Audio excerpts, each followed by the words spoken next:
बने रहते हैं, तुच्छ बने रहते हैं। क्यों? क्योंकि भक्ति नहीं है, हमारे पास गुरु का ज्ञान नहीं है।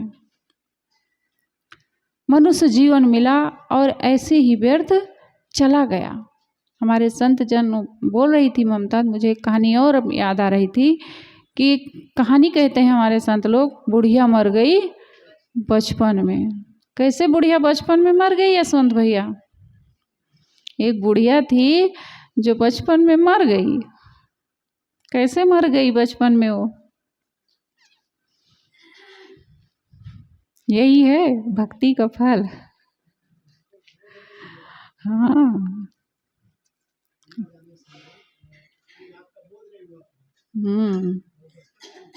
हाँ। अगर हमारे भीतर गुरु का ज्ञान नहीं आया, भक्ति नहीं आई, बोध नहीं हुआ, समझदारी नहीं आई, तो बचपन में ही मर जाता है। जैसे कई लोग होते हैं बूढ़े रहते हैं लेकिन उनके पास बचपना बना रहता है। छोटी छोटी चीज़ों के लिए बच्चों जैसे वो रूठते रहते हैं। भले बूढ़े हो गए लेकिन इतनी चीज़ें अगर उनको कम मिल गई तो फिर उसको कहेंगे कि हमें कम मिल गया या हमें दिए नहीं, उसको लोगों से शिकायत करेंगे। ये नहीं सोचेंगे अरे बच्चे लोगों खाने दो, ये सब खाने पीने वाली चीज़ हम तो बहुत खा लिए हैं, बहुत दुनिया देख लिए हैं, ऐसा नहीं सोचेंगे। वो थोड़ी थोड़ी चीज़ों के लिए हमें कम मिल गया या हमें मिला ही नहीं, इसकी शिकायत करते हैं। ये सब बचपना है और कुछ नहीं है। छोटी छोटी चीज़ों के लिए हम रूठ जाएं, उदास हो जाएं, उसके लिए लड़ जाएं, भिड़ जाएं, तो ये सब हमारे बचपना का ही लक्षण होता है। तो ऐसी कहानी हमें बहुत बड़ी एक सीख देती है कि एक बुढ़िया थी जो बचपन में मर गई। अब कैसे बुढ़िया बचपन में मर गई? बूढ़ा भी मर जाता है बचपन में, ऐसे नहीं है केवल बुढ़िया ही मरती है, क्योंकि कहानी बनाने वाला पुरुष शरीर है इसलिए वो बुढ़िया का नाम ले दिया है। लेकिन बूढ़ा हम लोग अगर बनाते तो हम लोग कहते एक बूढ़ा था जो बचपन में मर गया। तो दोनों के लिए है, एक के लिए ही नहीं है। जिसके पास गुरु का ज्ञान नहीं आया वही बचपन में मर गया। कहा जाता है कि जो लड़की थी सत्संगी घर की थी, उसके पास ज्ञान था, बोध था, उसने संत को निमंत्रित किया और निमंत्रित करके अपने घर बुलाया कि प्रभु भगवान आप हमारे यहाँ आइए और भोजन कीजिए, प्रसाद ग्रहण कीजिए। तो संत जी कहे ठीक है बेटी, आऊँगा आपके घर में, मैं भोजन करूँगा। संत जी जाते हैं उसके घर, दोपहर में 12 बजे पहुँचते हैं। माता जी, माता लोग हमारी ध्यान सुने तो संत दोपहर के 12 बजे पहुँचते हैं घर में। तो जो सत्संगी घर की बेटी थी उसको ज्ञान था। संत नवयुवक थे, बहुत कम उम्र के थे, देखने में बहुत सुंदर। तो वो कहती है कि संत भगवान आप इतना जल्दी क्यों आ गए? तो उसका ससुर था, लेटा था, वो सुन रहा था। कैसे बोल रही है, खाने का समय हो गया है और ये कह रही है कि बहुत जल्दी क्यों आ गए? तो खाने का समय है, कैसी पागल है, इतना पढ़ी लिखी है फिर भी ऐसा क्यों बोल रही है? तो संत ने कहा बेटी हमें समय का पता नहीं था, हमें समय का पता नहीं था इसलिए मैं आ गया। तो उसके जो ससुर थे वो कह रहे हैं ये साधु भी कैसा है, लगता तो पढ़ा लिखा है लेकिन ये भी कैसी कैसी बातें कर रहा है कि हमें समय का पता नहीं था, दोपहर है, खाने का समय है, फिर भी कह रहा है कि हमें पता नहीं था समय का। फिर आगे संत जी उस बहू से प्रश्न करते हैं कि बेटी तुम्हारी उम्र कितनी है?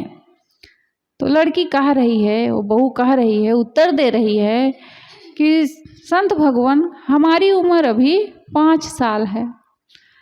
तो उसका ससुर कहता है कैसी बेवकूफ़ है, ये 20-22 साल 25 साल की है, युवती है और कह रही है कि मेरी उम्र 5 साल की है, ये कैसी नादान है। तो संत ने कहा अच्छा फिर कि तुम्हारे पति की उम्र कितनी है बेटी?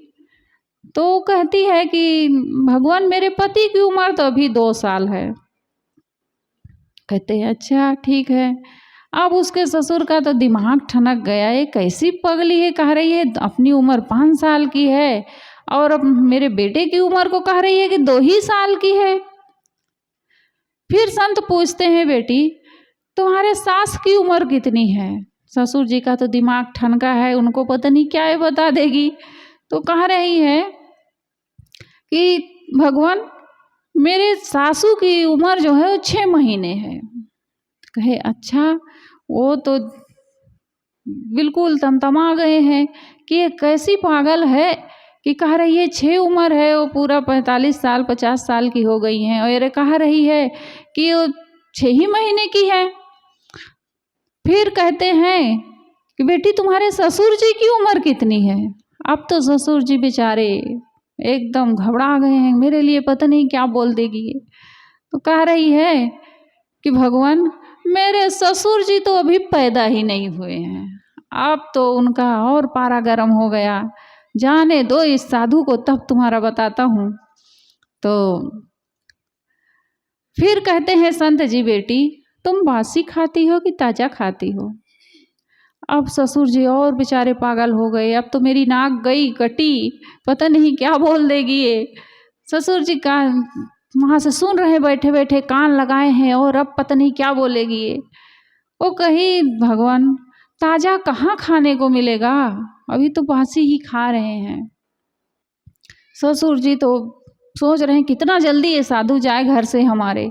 वो संत जी को भोजन करवाती है, विदा करती है, उनको पूजा पाठ दे के चले जाते हैं। अब जैसे ही संत जाते हैं तैसे तो ससुर जी कमरे से निकल करके महाभारत खड़ा कर देते हैं। तो कैसी नादान है, कैसी मूर्ख है, कैसी कैसी बातें संत से उल्टी सीधी कर रही थी। हमने सुना है कि जिसके घर में संत आते हैं उसके घर बाहर आ जाती है खुशियों की, और तुमने तो हमारे घर में महाभारत ला दिया है। क्या क्या बातें कर रही थी, इतनी तो नादान है, बेवकूफ़ है। उसने कहा चलिए बाबूजी, चलिए संत के पास चलते हैं, वहीं आपका समाधान होगा। गए दोनों, बहू को लेकर के गए, संत की कुटी पर पहुँचे।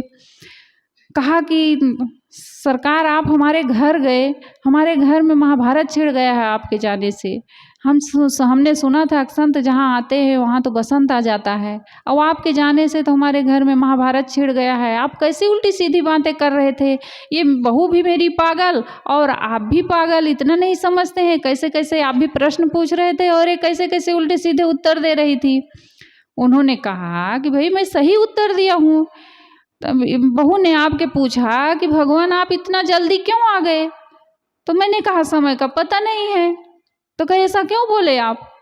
संत ने कहा भाई इस जीवन का कोई भरोसा है, पता नहीं कब शरीर छूट जाए, इसलिए मैंने बचपन से ही वैराग धारण कर लिया। पता नहीं कब क्या हो जाए, इस जीवन का कोई भरोसा है, हमारे इस शरीर का कोई भरोसा है, पता नहीं कब हमारा कल्याण का काम बचा रह जाए, कब मौत आ जाए। कबीर साहब ने भी कहा आज काल दिन कैयक में अस्थिर नाय शरीर, कहाँ कबीर कस राखियों कांचे बासन नीर। इस शरीर को कैसे हम टिका सकते हैं कि इतने दिनों तक ये स्थिर रहेगा और हम फिर कल्याण साधना करेंगे। मैं भी जब साधना में लगी लोग कहते थे ये क्या है, अभी से तुम साधना कर रही हो, ये कोई बात हुई तुम्हारी कि घर द्वार छोड़ करके बैराग ले लो, ऐसे कोई करता है? ये सब 40 साल के बाद होता है। तो मैं भी इसे सुने रहूं संतों से कि कोई बैनामा करवा के तो आया नहीं है कि इतने दिन हम जिएंगे 40 साल तक तब कल्याण करेंगे। तो मैं भी इसी को दोहराती थी कि मैं कोई बैनामा करवा के थोड़े आए हैं भाई कि इतना दिन जिएंगे। तो तब ज़्यादा उतना बोध तो था नहीं, ज्ञान तो था नहीं कि लोगों के ज़्यादा उत्तर दे दूं, लेकिन कुछ कुछ उत्तर दूं। तो मैं ऐसे कहूँ कि कोई जानता है कि 40 साल तक हम जीवित रहेंगे तब कल्याण करेंगे, तब भक्ति करेंगे, भजन करेंगे। तो लोग कहते थे लो भैया इनको समझाने आओ तो इनका प्रवचन सुनो, ऐसे कहते थे। तो लोगों को तो कोई समझा नहीं सकता है। तो कहने का मतलब संत ने कहा कि इस शरीर का कोई भरोसा नहीं है, पता नहीं ये कब छूट जाए और हमारे कल्याण का जो काम है, ये जो अवसर मिला हुआ है मानव जीवन का, ये चूक जाए, इसको कोई नहीं जानता है। इसलिए मैंने कहा कि समय का पता नहीं है, इसलिए अपने कल्याण का काम हमें कर लेना चाहिए। इसीलिए मैंने कहा कि समय का पता नहीं है, पता नहीं वो कब मौत आ जाए। और मैं अपने कल्याण साधना में वैराग्य के मार्ग पर चल पड़ा। कहे ये बात तो सही कहा आपने, लेकिन ऐसा क्यों कहे, इसने ऐसा उत्तर क्यों दिया कि हमारी उम्र 5 साल की है तो 25 साल की है।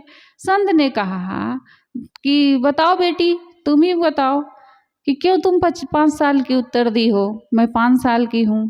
उस बहू ने कहा कि भगवान, मैं 5 साल हो गए, मैं अपने मायके में रही और सत्संग भजन वहाँ सीखी कुछ, तो आती जाती थी, हमारा परिवार सत्संगी था, तो मैं 5 साल से साधना भजन कर रही हूँ, भक्ति कर रही हूँ। मुझे अपने आप का बोध हो गया है कि कहीं अलग ईश्वर ब्रह्म परमात्मा नहीं है, हमारी आत्मा ही परमात्मा है। और इस सद्गुणों के रास्ते पर चल करके, भक्ति के रास्ते पर चल करके, ज्ञान के रास्ते पर चल करके हमारे जीवन का उद्धार होगा, कल्याण होगा। हमें 5 साल से इसका ज्ञान हो गया है। तो इसलिए कहा भी गया है, जीवन में जब गुरु नहीं तो जीवन शुरू नहीं। जब से हमारे जीवन में गुरु मिलते हैं, सद्गुरु मिलते हैं, तब से हमारा असली जीवन शुरू होता है। उसी दिन से समझो कि हम वास्तविकता वाला जीवन जीते हैं, नहीं तो जैसे तैसे उबड़ खाबड़ हम जिंदगी जीते रहते हैं। लेकिन जब गुरु मिल जाते हैं तो हमें सच्चा रास्ता दिखा देते हैं कि इस भक्ति के मार्ग पर चलकर, ज्ञान के मार्ग पर चलकर तुम अपना उद्धार कर सकते हो। तो जब से हम 5 साल से मैंने अपने आप का बोध पाया और मैं इस ज्ञान के मार्ग पर चल पड़ी, इसीलिए मैंने कहा कि मेरी उम्र 5 साल है। तो कहे अच्छा ये बताओ, तुम अपने पति की उम्र 2 ही साल क्यों बताई।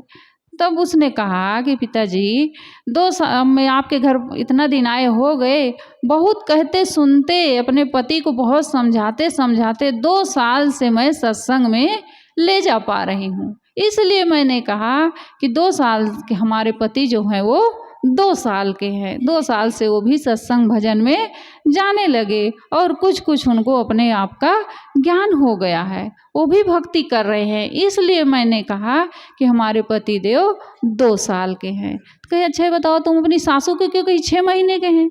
उसने कहा बहुत कहते सुनते अब 6 महीने से हमारी सासू जी भी सत्संग में जा रही हैं, इसलिए मैंने कहा कि भक्ति के मार्ग पर 6 महीने से हमारी सासू चल रही, इसलिए वो 6 महीने की हैं। तो कहे अच्छा तो मुझे क्यों कही कि पैदा ही नहीं हुए हैं, मैं इतने उम्र का हो गया हूँ। उसने कहा बाबूजी, आपको तो कितना भी हम समझाते हैं कि चलो सत्संग में, लेकिन आप तो सुबह से उठे और दुकान और कुछ आपको सूझता ही नहीं है, उठते हैं और सीधा दुकान में भागते हैं। आपको न सत्संग से मतलब है, न भजन से मतलब है, न भक्ति से मतलब है, न कल्याण से मतलब है, न सद्गुण सदाचार से मतलब है। केवल धन धन धन धन धन के पीछे केवल आप पागल हुए हैं। आपका भी जन्म ही नहीं हुआ है भक्ति में, साधना में, तो मैं कैसे कह दूं कि आप पैदा हुए हैं। इसलिए मैंने कहा कि अभी हमारे ससुर जी पैदा ही नहीं हुए हैं। तो कहे अच्छा चलो यहाँ तक तो ठीक है, लेकिन तुम क्यों कही कि बासी खाती हूँ, ताज़ा नहीं खाती हूँ। लड़की ने कहा कि भगवान मैंने सही कहा कि अभी तो बासी ही खा रहे हैं, ताज़ा कहाँ खा रहे हैं। इस जीवन में तो कुछ किए ही नहीं पुण्य, अभी इस जीवन में कुछ पुण्य किए नहीं, ये तो अगले जन्म में मैंने अच्छा काम किया था, कुछ पुण्य किया था, इतने अच्छे घर में हमारी शादी हो गई, इतना अच्छा धन धान्य से सब संपन्न है, सब कुछ आज मिल रहा है, सब अच्छा अच्छा, तो बासी ही तो खा रही हूँ, ताज़ा कहाँ खा रही हूँ। तो कहे कि हाँ अभी इस जन्म में तो हमने न कुछ पुण्य किया, न दान किया, न भक्ति किया, तो अब लगे हैं धीरे धीरे इस जन्म में कमाएंगे तो अगले जन्म में मिलेगा। कहा भी गया है कबीर कमाई निष्फल कभी ना, और आगे सब लोग जानते हो, ये प्रसिद्ध साखी है सदगुरु कबीर साहब की। कबीर कमाई अपनी निष्फल कभू ना जाए, बोया पेड़ बबूल का तो आम कहाँ से खाए। हमने अगले जन्म में कोई पुण्य का काम किया था कि आज इस जीवन में हमें सब कुछ भरा पूरा मिला हुआ है, तो बासी ही तो हुआ, अभी तो ताज़ा कुछ किए ही नहीं है। अब ताज़ा इस जीवन में करेंगे तो फिर मिलेगा हमको। तब ससुर ने कहा बेटी बात तो सही कह रही हो, और मैंने तो कुछ दान पुण्य नहीं किया है, चलो अब मैं खूब दान पुण्य करूँगा। अब आज से मैं भी, आज से तू बेटी मेरी बहू बन के आई थी लेकिन मेरी गुरु बन गई। उसको बहुत सम्मान देते हैं और साथ में जाते हैं। और दूसरे दिन बहू देखती है कि मेरे ससुर जी दुकान से ढेर सारे अनाज को दान कर रहे हैं, गरीबों में खूब बांट रहे हैं, तो देख रही है। तो जाती है वहाँ, देखती है तो ससुर जी जितना सड़ा घुला अन्न रहता है उसी को निकाल करके, जो एक्सपायरी हो गया रहता है पैकेट का सामान, सब उसको दान कर रहे हैं। तो वो उसी में से सड़ा घुला उठा के ला के झाड़ पोंछ के अपना वो भी बना दी। अब जब ससुर जी खाने लगे तो कोई स्वाद नहीं आया उसमें। तो कहे कि ये बहू तुम आजकल कैसे भोजन बना रही हो, कैसे बना देती हो, ये लीला तो नहीं है, क्या बनाती हो तुम। उसने कहा पिताजी आज से अभ्यास बना लीजिए खाने का, अभी से अभ्यास बना लीजिए खाने का, अगले जन्म में आपको यही मिलने वाला है। कहे क्यों। कहे आप भी तो सड़ा घुला सब दान कर रहे हो, तो जैसे देंगे वैसे आपको आगे मिलने वाला है। जैसे बोओगे बोया पेड़ बबूल का, तो आम कहाँ से खाए, सड़ा घुला दे रहे हो तो आगे आपको ऐसे मिलेगा। इसलिए इसी जीवन में इसका अभ्यास कर लो। अगर अच्छा खाने चाहते हो अच्छी चीज़ों को दान दो, जो तुम्हें चाहिए उसी का दान करो। तुम्हें धन चाहिए तो अच्छे धन का दान करो, पैसा चाहिए तो पैसे का दान करो, प्रेम चाहिए तो प्रेम का दान करो, हंसी खुशी चाहिए तो लोगों को हंसी खुशी दो। जो तुमको चाहिए वही तुमको आज से देना पड़ेगा, और पहले तुमको देना पड़ेगा, तब तुम्हें आगे लौट करके दूसरों से वो चीज़ें मिल सकती हैं, नहीं तो मिलने वाली नहीं है। उसके ससुर ने कहा बेटी तुमने तो मेरी आंखें ही खोल दी, मैं तो कहाँ ज्ञान की नींद में सोया था, कहाँ मैं भटक रहा था धन के पीछे। मैंने तो सब कुछ संसारिक चीज़ों को ही सब कुछ मान करके मैं बैठा था। आज मुझे पता चला कि एक जीवन ऐसा भी होता है जिस पर चल करके हम भक्ति के मार्ग पर, साधना के मार्ग पर, दया क्षमा संतोष भक्ति विवेक वैराग के मार्ग पर चलकर, परोपकार के मार्ग पर चलकर अपने जीवन को हम ऊंचाई पर पहुंचा सकते हैं, और इससे जीवन में सुख शांति को प्राप्त कर सकते हैं, और लोगों को भी हम सुख शांति का मार्ग बता सकते हैं, दिखा सकते हैं। बहुत सुंदर तुमने मुझे मार्ग बताया। आपको धन्यवाद करता हूँ मैं बेटी, धन्यवाद देता हूँ कि ऐसे बेटी सबको मिले। तो कहने का मतलब है, क्या कह रही थी मैं, एक बुढ़िया थी जो बचपन में मर गई। कहानी बहुत छोटी सी है, लेकिन सीख हमें बहुत बड़ी ये देती है कि आदमी के अंदर अगर भक्ति नहीं आई, ज्ञान नहीं आया, विवेक वैराग नहीं आया, संतों परोपकार नहीं किया, संतों के संगत में वो बैठा नहीं, तो फिर समझो कि वो बचपन में ही मर गया। क्योंकि उसके पास बोध नहीं हुआ, वैराग्य नहीं हुआ। जिस दिन हमारे जीवन में बोध वैराग्य हो जाता है, चाहे वो 5 साल का ही हो, लेकिन ज्ञान हो गया तो वही समझो वो बूढ़ा है, बूढ़ा हो करके मरा। और अगर बोध वैराग हमारे जीवन में नहीं आया, ज्ञान नहीं आया, सत्संगति नहीं आई हमारे जीवन में, तो फिर समझो हम बचपन में ही संसार से विदा हो गए। हम सबको मानव जीवन मिला हुआ है, कल्याण का अवसर मिला हुआ है, इसको पा करके हम लोगों को व्यर्थ नहीं खोना चाहिए। बहुत सुंदर भजन है कि मानव जीवन का करो कल्याण, अवसर सुंदर मिला, ले लो गुरु जी का ज्ञान, अवसर सुंदर मिला। गुरु का ज्ञान इसी मानव जीवन में ही मिल सकता है, और अन्य खानियों में हमें मिलने वाला नहीं है। ये अवसर को पा करके हम सबको व्यर्थ नहीं खोन, जितना बने, जितना बन सके उतना अपने लिए हमें समय निकाल करके भक्ति भजन कर लेना चाहिए। बस इन्हीं शब्दों के साथ मैं अपनी वाणी को विराम देती हूँ। बोलिए सद्गुरु कबीर साहेब की।